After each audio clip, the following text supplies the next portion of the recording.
Good morning. Hello बच्चे लोग, good morning. Good morning to all of you. चलो बेटा, हम लोग लास्ट क्लास में सूडो सूडो पढ़े थे। सूडो, तो सूडो फोर्स के कंसेप्ट से हम आज कुछ टॉपिक्स वेज के बारे भी पढ़ लेते हैं। वेज, अरे हाउ सिंपल सी बात है। अगर मान लीजिए ऐसा करके कोई सरफेस है, ऐसा इस तरह से, समझे, जिसको हम जब इस साइड से देखते हैं तो बस ऐसा बना के छोड़ देते हैं। वेज यानी 3 डायमेंशन में बनाएंगे तो ऐसा बनेगा, ठीक है। अगर आप 3 डायमेंशन में बनाएंगे तो ऐसा बनेगा, और 2 डायमेंशन में अगर बनाना है तो सिर्फ फ्रंट फेस इसका बना दीजिए। ये जिसका फ्रंट फेस है इसको बना दीजिए। समझ में आया? यानी इसके ऊपर कोई ब्लॉक इस तरह रखा रहता है, इसके ऊपर कोई ब्लॉक इस तरह रखा रहता है, ऐसा, और फिर इससे लगा रहता है एक स्ट्रिंग, और फिर यहां पर रहता है पुली। समझे? और फिर वो इधर से जाता है पीछे। इसी चीज को हम ऐसा बनाते हैं। इसी चीज को हम 2 डायमेंशनल डायग्राम में ऐसा बनाते हैं। समझे? तो इसको क्या बोलते हैं बेटा? वेज। ओके, इसको हम वेज बोलते हैं। खैर, वेज किसको बोलते हो तो समझ गए। तो चलिए एक आधा क्वेश्चन करके हम सूडो फोर्स का कंसेप्ट को और क्लियर करते हैं, और यकीनन क्वेश्चंस थोड़े से दिमाग घुमा देने वाले होंगे। तो बी रेडी बच्चे लोग, कुछ नया सीखने के लिए be ready. Pseudo acceleration same होता है, सूडो फोर्स नहीं। बोला था मैंने आपको बार बार, ठीक है ना। So let's proceed. एक एग्जांपल हम लोग कंसिडर करते हैं। चलिए मान लीजिए एक वेज है, ऐसा, ऐसे करके एक इंक्लाइंड प्लेन है, ये एंगल थीटा है, और इसके ऊपर एक मास रखा हुआ है। वेज का मास अभी तक तो देखते नहीं थे, अभी तक हम लोग वेज का मास देखते नहीं थे, ठीक है, लेकिन अब देखना पड़ेगा क्योंकि ये वेज इधर जा रहा है एक्सेलरेशन कैपिटल ए से। समझे? द थिंग इज दिस, ये वेज जो है एक फ्रिक्शनलेस हॉरिजॉन्टल फ्लोर पे सिर्फ रखा हुआ है, फिक्स्ड नहीं है।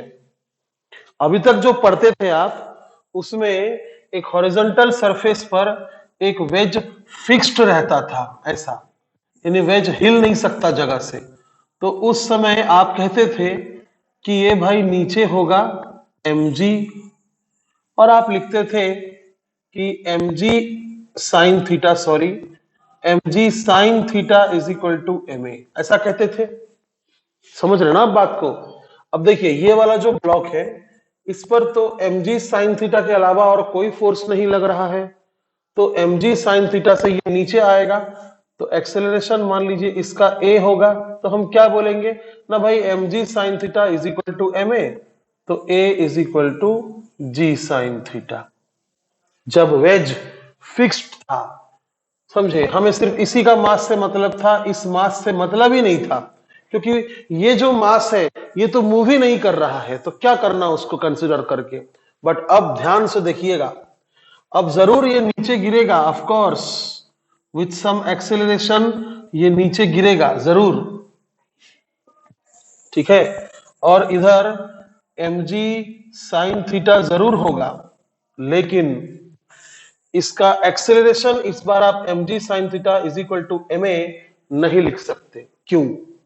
ध्यान से देखिएगा, अगर ये बड़ा वाला जो ब्लॉक है ये बड़ा वाला जो वेज है अगर इधर ए एक्सेलरेशन से जा रहा है तो उतना ही एक्सेलरेशन इस ब्लॉक को इधर फील होगा, सूडो। समझ रहे हैं आप? जितना एक्सेलरेशन से नीचे वाला वेज लेफ्ट साइड जाएगा उतना ही एक्सेलरेशन इसको इधर फील होगा। समझे? बात को समझे? तो सूडो फोर्स कितना होगा? सूडो फोर्स कितना होगा बाबू? सूडो फोर्स होगा, सूडो फोर्स कितना होगा? क्या बोला था मैंने? इसका मास इंटू सूडो एक्सेलरेशन। समझ रहे हैं आप? सूडो फोर्स किधर होगा? कितना होगा? इसका mass into pseudo acceleration. Okay, चलिए आगे बढ़ते हैं। तो बेटा क्या होगा,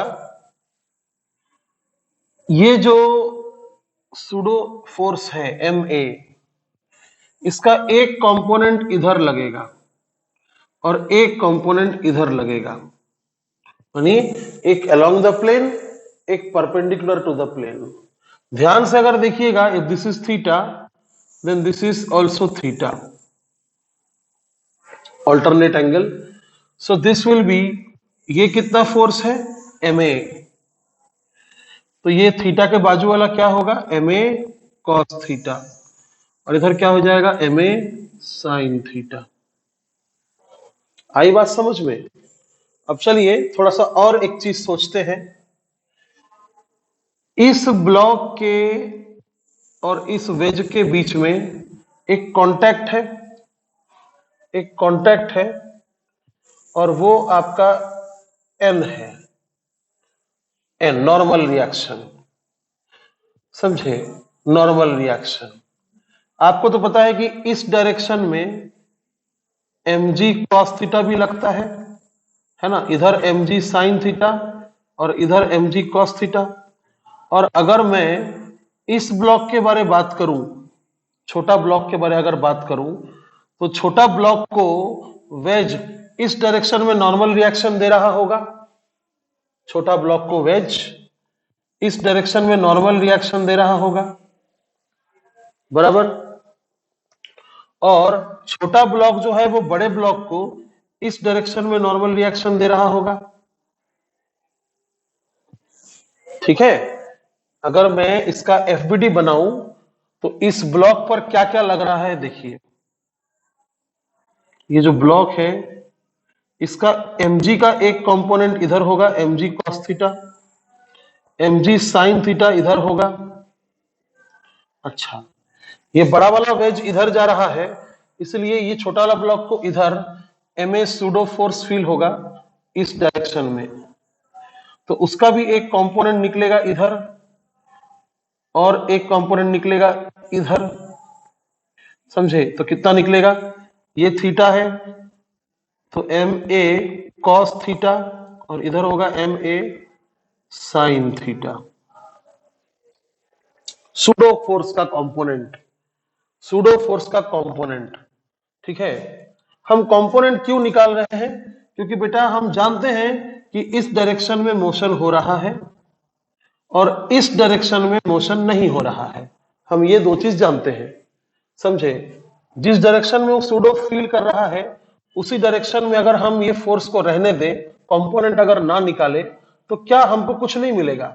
हमको उस डायरेक्शन में कंपोनेंट निकालना पड़ेगा जिस डायरेक्शन में हम बेशक कह सकते हैं कि मोशन हो रहा है विथ सम एक्सेलरेशन A, और हम ये भी बेशक कह सकते हैं कि इस डायरेक्शन में मोशन नहीं हो रहा है। ठीक है? इसलिए हमने ये सब डायरेक्शंस में रिजॉल्व किया है। तो mg cos थीटा इधर लग रहा है, MA sin थीटा इधर लग रहा है बाय द वेज, और वेज इसको इस डायरेक्शन में नॉर्मल रिएक्शन भी दे रहा है। तो मैं पट से दो इक्वेशन लिख सकता हूं। अच्छा, एक और चीज, इधर एक्सेलरेशन A है, किसका? छोटा ब्लॉक का, और वेज का एक्सेलरेशन इधर है। अभी वेज के बारे में सोचो, तो क्या मैं बोल सकता हूं कि ये जो फोर्स लग रहा है mg sin थीटा, और ये जो एक सूडो फोर्स का कंपोनेंट है ma cos theta, because of these two forces this block is being accelerated in this direction. तो मैं बोल सकता हूं कि भाई mg sin theta plus ma cos theta is equal to ma। समझे? ओके, ये हो गया आपका इक्वेशन 1।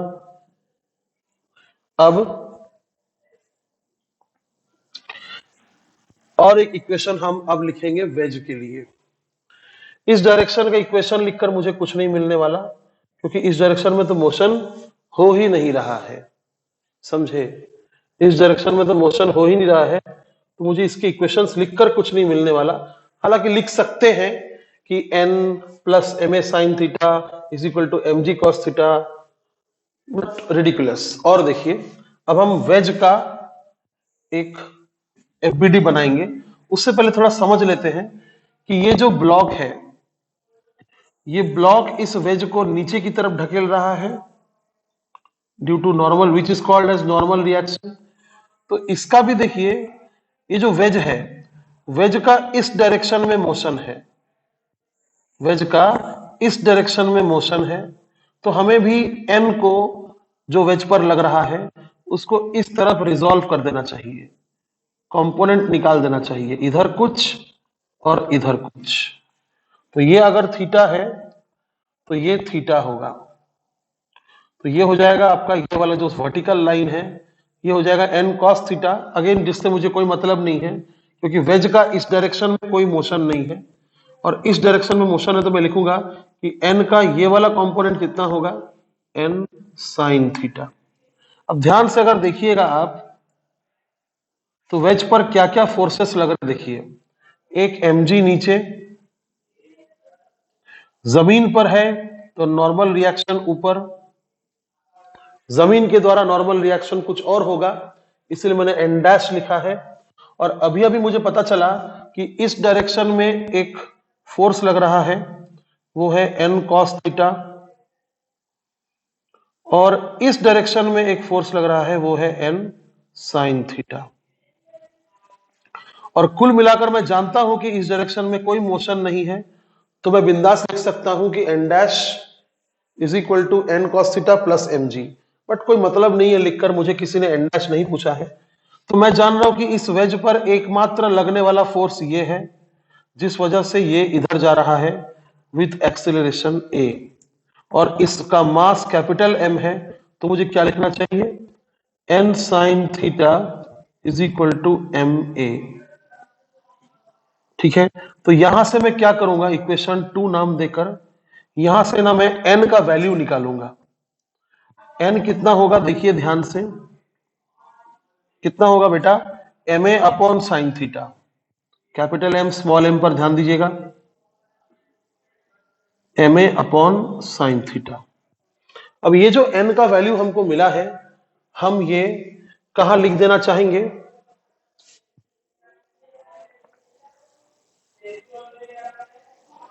कहां लिखना चाहेंगे आप? ओके,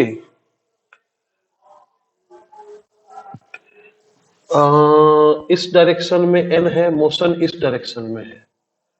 ओ माय गुडनेस, हमारा आंसर पहले आ चुका है, हमारा आंसर पहले आ चुका है, ये करने का जरूरत नहीं था, नहीं था। ठीक है, हम यहीं से a निकाल सकते हैं।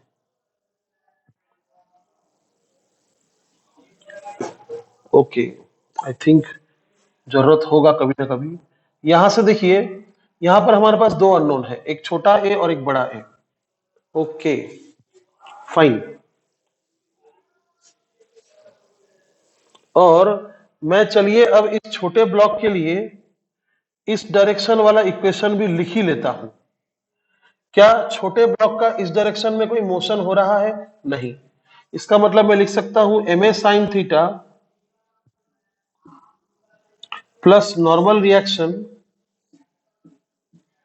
Is equal to mg cos theta. ठीक है, और इस n के जगह, इस n के जगह मैं लिख सकता हूं ma upon sine theta.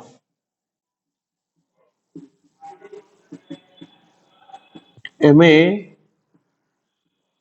Upon sine theta is equal to mg cos theta. ठीक है, अब ये छोटा m और बड़ा M कॉमन तो निकाल नहीं सकते, बट a कॉमन निकाल सकते हैं। तो ये हो जाएगा m sine theta plus m upon sine theta is equal to mg cos theta. तो देखिए यहां से a निकल जाएगा, बड़ा A यहां से निकल जाएगा in the terms of m and theta. उस A को जो निकलेगा उसको अगर मैं यहां पर पुट कर दूंगा तो ये m तो कैंसिल हो रहा है, ये वाला A भी निकल जाएगा। तो आप मुझे बताओ कि छोटा a कितना होगा, सॉल्व करके बताओ। ठीक है, अब इसको दोबारा पढ़ाने से अच्छा है कि मैं एक ऐसा क्वेश्चन और कर देता हूं। ठीक है,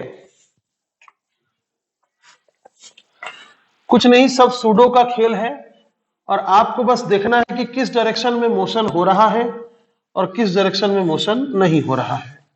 ठीक है, तो मुझे बताना, यहां से ए निकाल लेना और वो ए यहां पर पुट करके ये वाला ए का आंसर देना कि छोटा वाला ब्लॉक का ए आखिर कितना होगा। ठीक है, देखो कल तक वेज मूव नहीं कर रहा था, आज वेज मूव कर रहा है तो परेशानी और बढ़ गया। अब चलिए एक और वेज लेते हैं और हम इस बार इस वेज को इस डायरेक्शन में एक्सेलरेशन ए देते हैं। ठीक है, और चलिए क्विक समझते हैं कि बात क्या है। इतना तो पक्का है कि इसको नीचे mg लगेगा तो इस डायरेक्शन में होगा छोटा m g cos theta, sorry sine theta, और इस डायरेक्शन में होगा m g cos थीटा। ये तो आपको पता है। आपको ये भी पता है कि वेज का नॉर्मल रिएक्शन इस छोटे ब्लॉक पे इधर लगेगा, इतना तो आपको मालूम है। आपको मालूम है कि ये जो ब्लॉक है ये ब्लॉक इस डायरेक्शन में आएगा विथ सम एक्सेलरेशन a, इतना तो आपको पता है। ठीक है, बस अब आपको एक चीज और दिख रहा है कि ये जो इंक्लाइंड प्लेन जो इसके नीचे बैठा हुआ है ये उधर जा रहा है, तो इसलिए इस ब्लॉक को सूडो एक्सेलरेशन इधर फील होगा। इस ब्लॉक को अगर आपको ये समझ जाए तो वो पिछला वाला क्वेश्चन को दोबारा एक बार देखिएगा या खुद से करने का कोशिश कीजिएगा। ठीक है, तो अगर ये मान लीजिए इधर जाएगा, सॉरी ये इंक्लाइंड प्लेन अगर इधर जा रही है एक्सेलरेशन ए से, तो ये छोटा सा ब्लॉक को ए सूडो फील होगा, कितना, उतना ही। तो सूडो फोर्स कितना होगा, ये तो एक्सेलरेशन है, सूडो फोर्स कितना होगा, वेरी गुड, सूडो फोर्स होगा इसका मास इंटू सूडो एक्सेलरेशन। समझ गए, तो इस डायरेक्शन में एक फोर्स आ गया, अब इसका कंपोनेंट ऊपर होगा, एक इधर, अगर ये थीटा है तो ये भी थीटा होगा, तो ये हो जाएगा, ये कितना है ma, तो ये हो जाएगा ma cos थीटा, और एक कंपोनेंट निकलेगा इधर, वो कितना होगा ma sin थीटा। तो बात को समझिए, बहुत आसान है समझना कि अगर ये वेज इस ब्लॉक को छोड़ के इधर भाग रहा है तो ये जल्दी जल्दी आएगा, a विल बी ज्यादा, समझे, and normal reaction will be lesser, समझे। और अगर मान लीजिए ये इंक्लाइंड प्लेन उधर जा रहा है तो a कम हो जाएगा और नॉर्मल रिएक्शन बढ़ जाएगा। a कम क्यों होगा, क्योंकि सूडो फोर्स का कंपोनेंट mg sin थीटा के ऑपोजिट डायरेक्शन में आ रहा है, और पिछली बार क्या हो रहा था, ये इधर जा रहा था तो सूडो इधर हो रहा था, तो इसका कंपोनेंट mg sin थीटा के तरफ था, तो इस वजह से क्या हो गया, a ज्यादा हो रहा था। जब ये इधर भागेगा तो ये जल्दी इधर भागेगा, लेकिन यहां उल्टा है, अगर ये इधर भागा तो ये धीरे धीरे नीचे आएगा, समझे? ठीक है, तो एक तो इक्वेशन पक्का हो गया कि mg sine theta minus ma cos theta is equal to ma। mg sine theta minus ma cos theta is equal to ma, बड़ा कौन छोटा कौन वाला ma। ठीक है, ओके। अब देखिएगा ध्यान से, अब मैं ऐसा भी लिख सकता हूं कि ऊपर का फोर्स इज इक्वल टू नीचे का दोनों फोर्स, क्योंकि इस दिशा में तो मोशन नहीं हो रहा है, तो n is equal to M G cos theta plus M A sine theta. Gravity के कारण इतना तो होता ही था, बट सूडो के कारण अब और इतना हो रहा है, समझे? ठीक है, अब मैं क्या करूंगा, मैं इस ब्लॉक के बारे सोचूंगा, वेज के बारे में।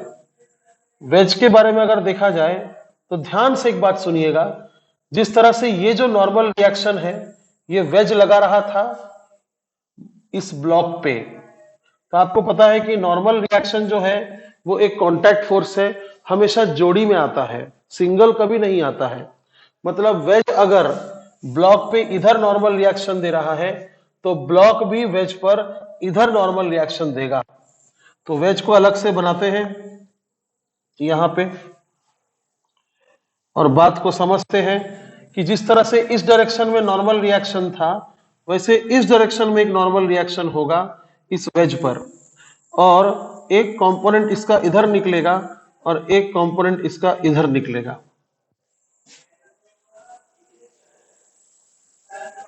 आई बात समझ में? कुछ गड़बड़ तो नहीं हो गया?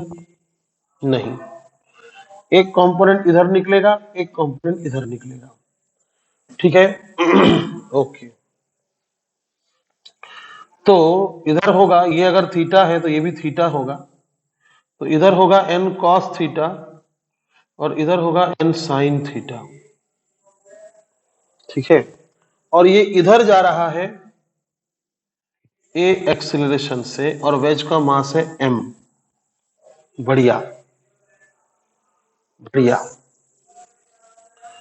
ठीक है, ओके। तो मैं ऐसा लिख सकता हूं,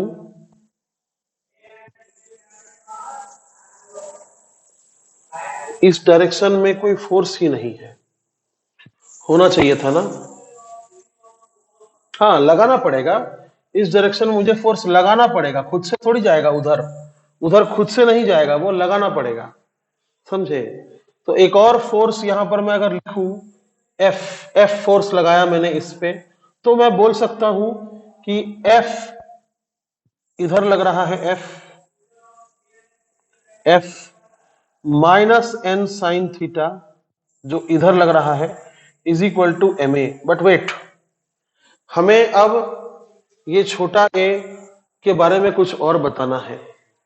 आप ध्यान से देखो, ध्यान से देखना, इस डायरेक्शन में एम जी साइन थीटा है और इस डायरेक्शन में सूडो फोर्स का कंपोनेंट है एम ए कॉस थीटा, बराबर? तो सोचो, आप इस वेज को अगर और ज्यादा एक्सेलरेशन से लेकर जाओगे, आप इस वेज को अगर और ज्यादा एक्सेलरेशन से लेकर जाओगे, ठीक है, तो ये जो सूडो एक्सेलरेशन है वो और ज्यादा होगा, जिस वजह से ये जो आपने कंपोनेंट अभी निकाल के रखा है ये भी ज्यादा होगा, समझे? अब सोचो, ये कंपोनेंट अगर मान लो ज्यादा होते होते अगर इसके बराबर हो गया तो क्या होगा? क्या होगा? बिल्कुल सही, ये ब्लॉक नीचे नहीं आएगा। With respect to the wedge, with respect to the wedge, acceleration of the block will be zero, समझे? with respect to the wedge, acceleration of the block will be zero। तो वही आपसे पूछा जा रहा है कि ब्लॉक का एक्सेलरेशन बताइए।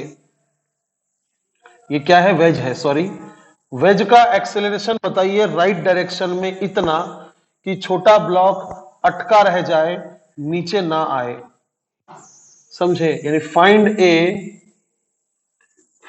ए minimum so that the block remains at rest with respect to the wedge।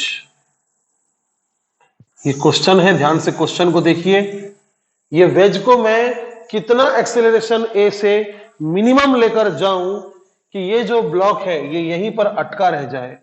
अटका रह जाए मतलब ए जीरो, है ना? अटका रह जाए मतलब ए जीरो, तो ये फिर जीरो हो जाएगा, समझे? तो M G sine theta is equal to M A cos theta हो जाएगा, एम एम कैंसिल, तो ए इज इक्वल टू हो जाएगा g tan theta. Wonderful answer. Please try to understand. देखिए, आप अगर इस वेज को इधर खींचिएगा, there is no chance to stop the block, क्योंकि ये तो और जोर से इधर आएगा।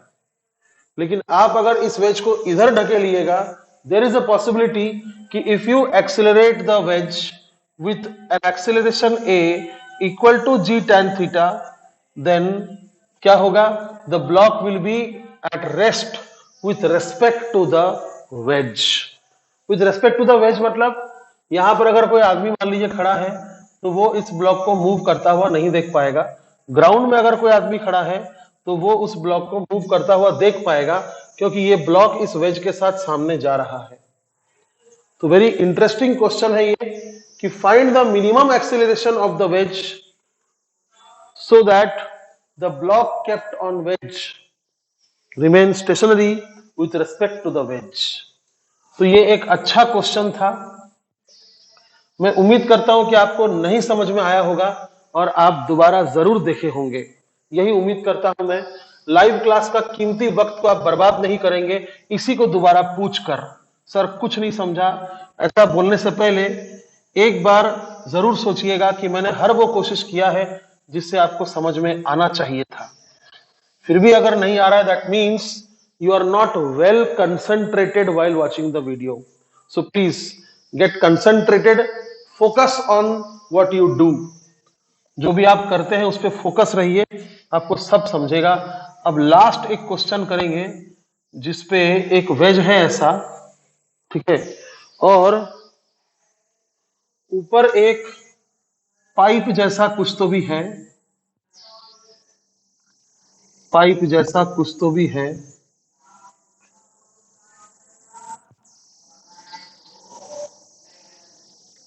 जिसके अंदर एक रॉड है,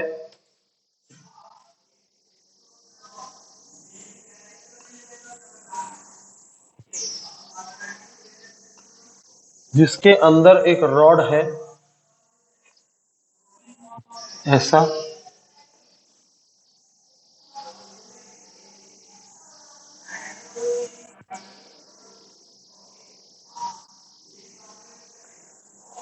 क्या होगा?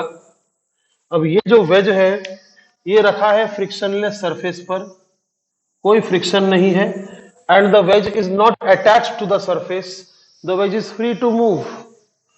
तो बेटा सिंपल सी बात है, ये वजन के कारण नीचे आएगा, वजन के कारण नीचे आएगा। और आप बात को समझिए, जब ये नीचे आएगा तो ये वेज का मूवमेंट इस डायरेक्शन में होगा। तो मान लीजिए इसका नीचे आने का मूवमेंट एक्सेलरेशन ए है और वेज का इधर जाने का एक्सेलरेशन कैपिटल ए है। You need to find out the equation of A and A, relation between A and A. अब देखिए ये क्वेश्चन A1 और A2 में रिलेशन निकालिए। जब पुली और स्ट्रिंग्स था तो आप उसको स्ट्रिंग कंस्ट्रेंट कहते थे या पुली कंस्ट्रेंट कहते थे, नहीं क्या? जिधर टेंशन डबल उधर एक्सेलरेशन आधा, या फिर पुली शॉर्टकट हमने यूज किया था, A pulley is equal to A1 plus A2 upon 2। ये सब जो हमने पढ़ा था वो पुलिस था, पुलिस थे वो, इसलिए उसका नाम था पुली constraint. whatever the equation you were getting उसको हम क्या कहते थे? पुली कंस्ट्रेंट। स्ट्रिंग से जो हमने लिखते थे हम अपर स्ट्रिंग का लेंथ होगा x1 प्लस x2 प्लस, नहीं क्या लिखते थे हम लोग लाइन बना बना के, तो उसको हम लोग कहते थे स्ट्रिंग कंस्ट्रेंट, समझे, स्ट्रिंग कंस्ट्रेंट। सिमिलरली ये वेज का खेल है, और हम जो भी ए और ए के बीच में रिलेशन लाएंगे, बहुत आसान है लाना, हम जो भी ए और ए के बीच में रिलेशन लाएंगे that will be known as wedge constraint, that will be known as wedge constraint. तो चलिए देखते हैं बात क्या है। मान लीजिए कुछ टाइम में ये जो सीन है कुछ ऐसा बदल जाने वाला है, कुछ ऐसा बदल जाने वाला है, ये थोड़ा सा नीचे आ गया होगा, ये थोड़ा सा नीचे आ गया होगा, और ये थोड़ा सा पीछे चला गया होगा, वेज जो है वो थोड़ा सा पीछे चला गया होगा, कुछ ऐसा सीन हुआ होगा, है ना। बोल्ड वाला लाइन बिफोर का है और डॉटेड वाला लाइन आफ्टर का है। तो मान लीजिए ये नीचे आता है x डिस्टेंस से, सपोज कीजिए ये डिस्टेंस x है, और ये इधर जाता है, अच्छा सॉरी ये वर्टिकल है, तो इसको हम कहते हैं, ध्यान से देखिए हम किसको कह रहे हैं, यहां से लेकर यहां तक जो नीचे आया, कौन, ये रॉड, उसको हम बोलेंगे y, वर्टिकल है ना y, और यहां से लेकर यहां तक जो वेज पीछे गया हम उसको बोलेंगे x। अब आप ध्यान से देखना, अगर मैं एक ट्रायंगल बनाऊंगा कुछ ऐसा, या कुछ ऐसा अगर ट्रायंगल बनाऊंगा, तो ये y है, ये x है, और ये थीटा है। बड़े ही आसानी से मैंने कौन सा ट्रायंगल बनाया पता, मैंने ये वाला ट्रायंगल बनाया, इस ट्रायंगल को मैंने यहां बनाया, बराबर है, ओके। तो मैं लिख सकता हूं tan theta is equal to Y upon x.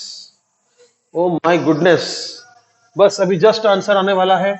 क्या मैं लिख सकता हूं y is equal to X tan theta? बिल्कुल। क्या आप इसको डिफरेंशिएट करके ये रॉड का और ये वेज का वेलोसिटी का रिलेशन ला सकते हैं? बिल्कुल।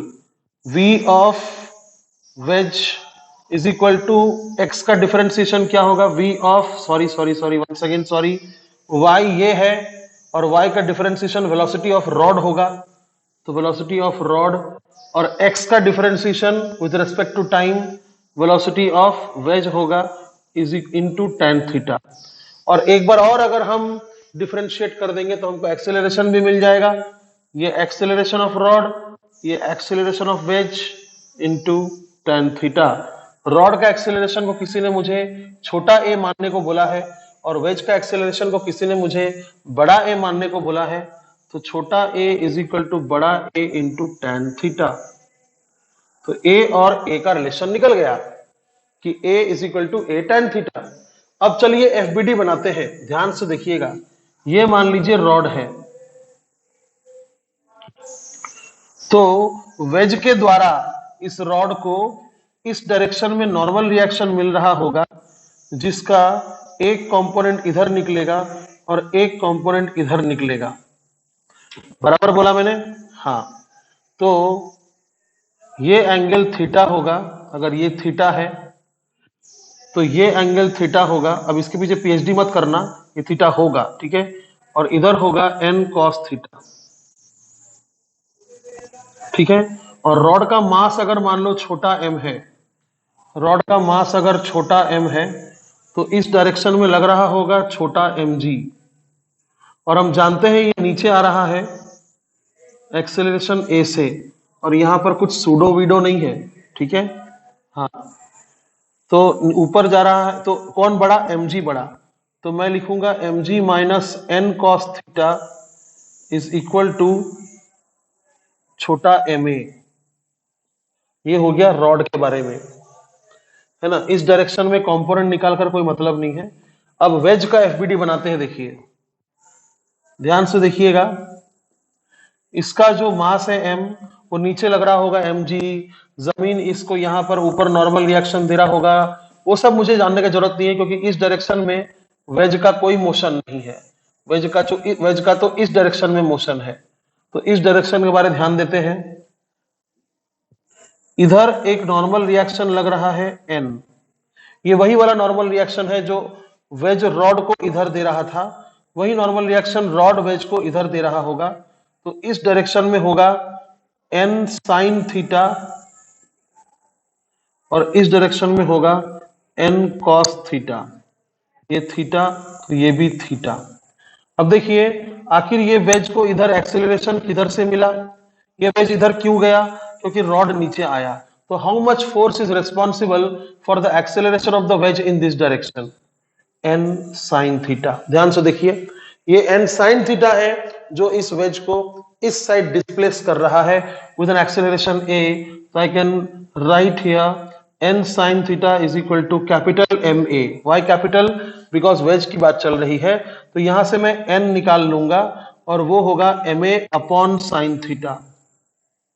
एंड ऑसम, ये एन मैं यहां पर पुट कर लूंगा, एम जी माइनस एन के जगह M A upon sine theta into cos theta is equal to छोटा एम ए। और फिर मैं क्या करूंगा पता है, इस ए की जगह यहां से ए निकालूंगा, ए अपॉन टैन थीटा, और इस ए की जगह मैं लिखूंगा छोटा ए अपॉन टैन थीटा, छोटा ए अपॉन टैन थीटा। और ये इक्वेशन मैं इधर लिख रहा हूं, M G minus M A, इस ए की जगह छोटा ए अपॉन टैन थीटा।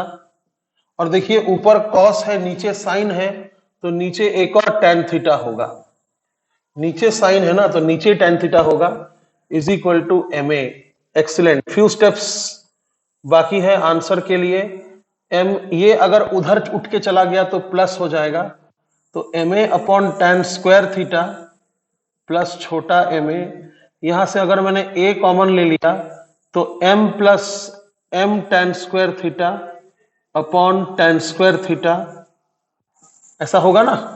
अगर यहां से ए कॉमन लिया तो ए बाहर आएगा, फिर m इंटू ये एलसीएम जाएगा उधर m टैन स्क्वायर थीटा, और ये एलसीएम नीचे रहेगा, ठीक है। तो this is equal to this, तो a will be equal to, ध्यान से देखिएगा, एम जी, ये टैन स्क्वायर थीटा ऊपर, M G tan square theta upon ये पूरा चीज नीचे, m plus m tan square theta. So this is the acceleration of the rod downwards. और वेज का एक्सेलरेशन, अरे वाह वाह, वेज का एक्सेलरेशन तो हम यहां से निकाल सकते हैं, ए अपॉन टैन थीटा, यानी एक एक टैन थीटा काट दो तो वो ए हो जाएगा।